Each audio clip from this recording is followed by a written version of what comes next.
cry. Everybody knows where the good people go, but where we're going, baby, ain't no such word as maybe.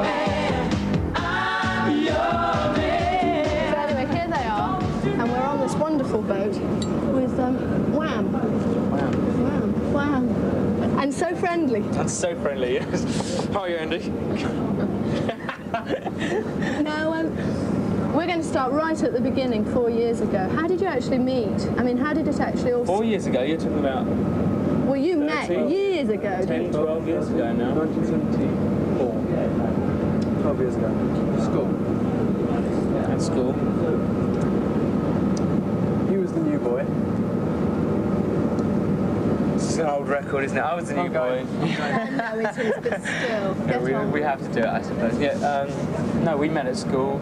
Just I was, as he said, I was the new boy. I joined the school he was at in the 2nd or 3rd year, and we were placed in each other's company, not really by our own forced choice. myself. I'd never ever had. Andrew felt sorry for me. You know how when the new kids go to school, there's always someone elected to look after them, and never ever have they let me have a person. So I decided that this one was going to be mine. So you looked after him? Well, I wouldn't say I looked after him, but I certainly made sure that he was in my charge. Retiring? It wasn't really, no. I mean, there's this Reticent. There's this image that I suppose is quite a good image that people have built on the idea that Andrew transformed me from this terrible, this lowly child. I know, yeah. A fat tummy. I was very fat and ugly and all that stuff, but I wasn't retiring. I was quite loud, really. We're retiring now. Yeah, we're retiring now, that's it.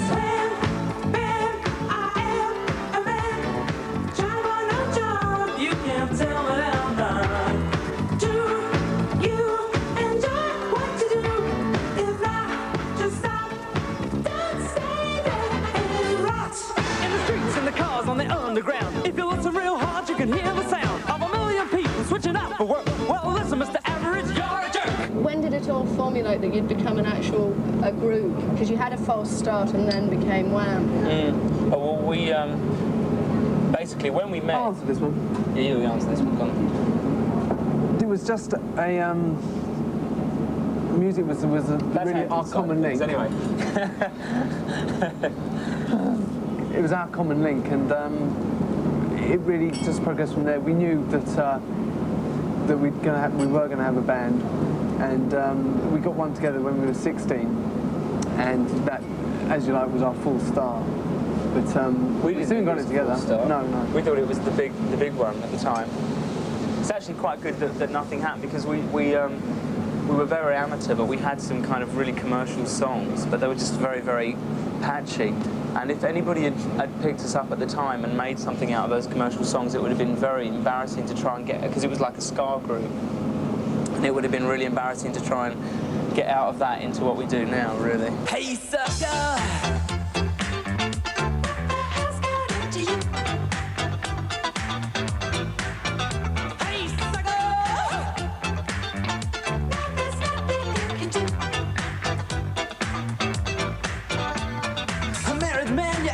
Your head, sleepless nights on an HP bed. I tell you by the time you're 21, if you're happy with a nappy, then you're in for fun. But you're here and you're there, well, there's guys like you just everywhere.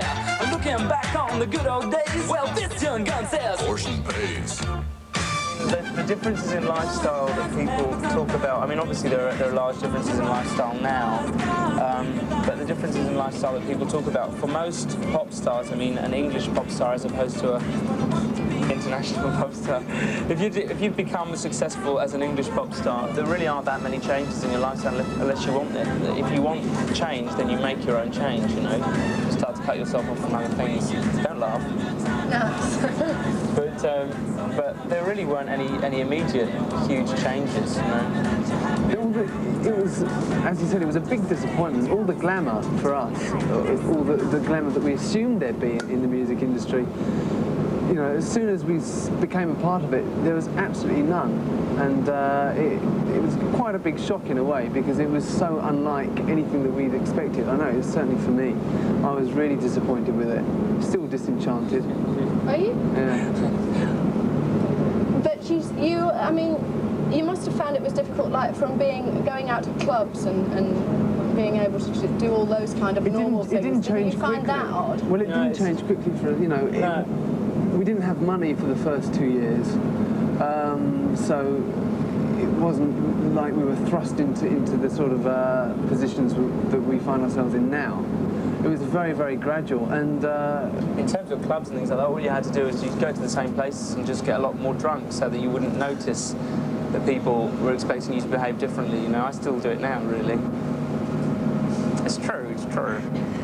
Do you find that you have more trouble though when you go out?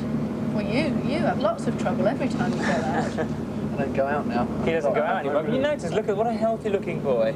Look. Well, you're now just quiet. He's definitely reverted. But do you think there was any element of inviting trouble, or do you think it's just when you go out and you're at a club, people pick on you if you're famous? No. I mean, it wasn't a question of getting picked on. I never got picked on. It was just that or the press happened to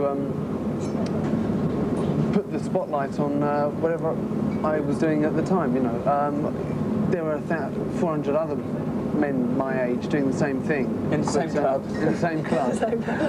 But you know, I was a celebrity, and so they chose a spotlight that. It's really as simple as that. Also, I mean, if they decide to take an angle, I mean, to be honest, basically, I mean, I was probably doing something fairly similar in some other club at the same time, but they had decided that Andrew was going to be.